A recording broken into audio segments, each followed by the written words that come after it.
Now, moving on to the Q, another one that has had I feel like a huge build up until it finally came out here at CES. Mm-hmm.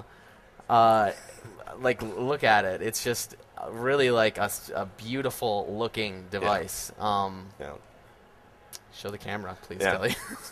Sorry, I'm so enamored with it. Yeah.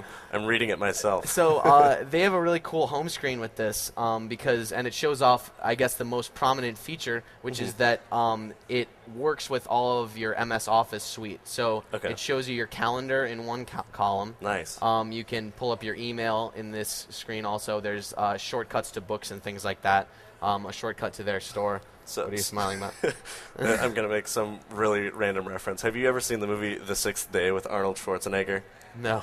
Okay, it's this really kind of lousy movie about Arnold Schwarzenegger being cloned I don't even remember how many times, but basically he figures out he's a clone. But the movie has some sweet technology in it, the 20 years from now, what is technology going to be like? One of the things is an airplane helicopter, but another one of the things is a fridge with a fancy screen, or things like this. I feel like this is from the future. This is so thin, this is so light. You pick it up, it has everything you need, and it's this is awesome.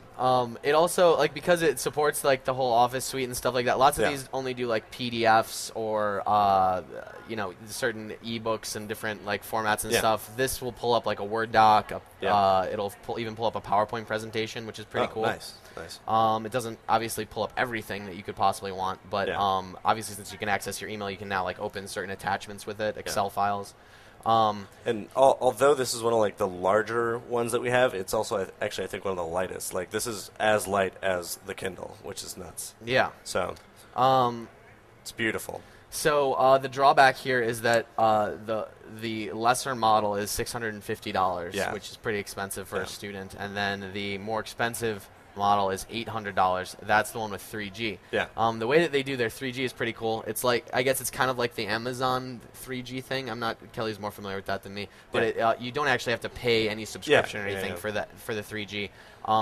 So you can it's kind of subsidized by the subscriptions that you get on here. So you can subscribe to different newspapers that cost money, and then they're downloaded right onto the device through their 3G network, and you don't have to pay for that 3G access. Yeah, it's really nice. Yeah.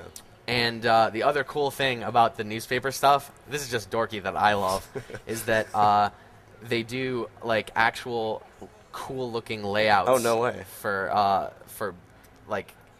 a lot of different publications. Wow. USA Today is one of them.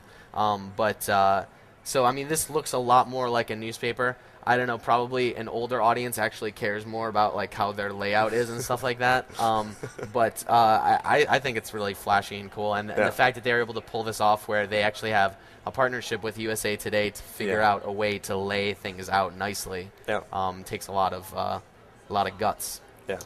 So that's the Q. Cool.